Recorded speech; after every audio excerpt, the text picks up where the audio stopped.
रस्त्यावर भिक्षा मागणारा मुलगा एकट्या एक कारपासून सुरू केला होता प्रवास, आज 40 कोटींच्या कंपनीचा मालक आहे. तर मित्रांनो, ही जबरदस्त पोस्ट आहे. नक्की मी वाचतो, तुम्ही नक्की ऐका. कोणत्याही गोष्टीची सुरुवात फारच सध्या परिस्थितीत झाली तरी मेहनत आणि ठाम निश्चयाने आयुष्य बदलता येते.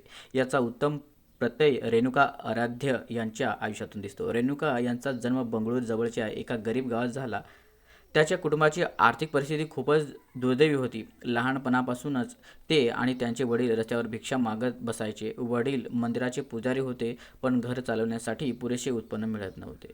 लहानपणी रेणुका घरी मदत करणारे काम, लॅथ मशीनवर काम, सुरक्षा रक्षकाचे काम अशा विविध ठिकाणी नोकऱ्या करून जगण्याचा संघर्ष करत होते. अनेकदा भुकेले असत, पण शिकण्याची आणि स्वतःला घडवण्याची इच्छा त्यांनी कधीही सोडली नाही. याच काळात त्यांनी फ्रेंच भाषा शिकली, ज्यामुळे पुढे आंतरराष्ट्रीय ग्राहकांशी संवाद साधणे सोपे झाले.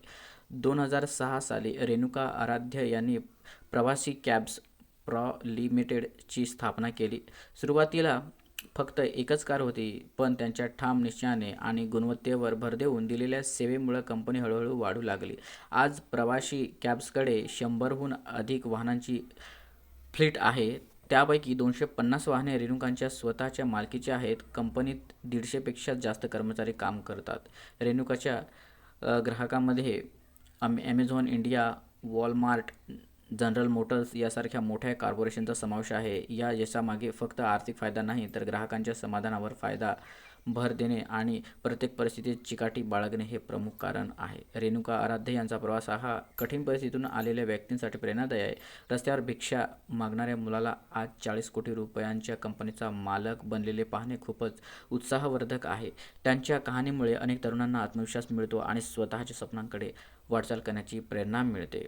या यशोगाथेमुळे एक गोष्ट स्पष्ट होते की परिस्थिती कितीही कठीण असली तरी ठाम निश्चय, मेहनत आणि शिक्षणाचा प्रत्यय आयुष्य बदलू शकतो. रेणुका आराध्य यांनी आपले जीवन हेच दाखवून दिले आहे की संघर्ष, चिकाटी आणि ज्ञान यांच्या जोरावर कोणतीही मर्यादा पार केली जाऊ शकते. थँक्यू.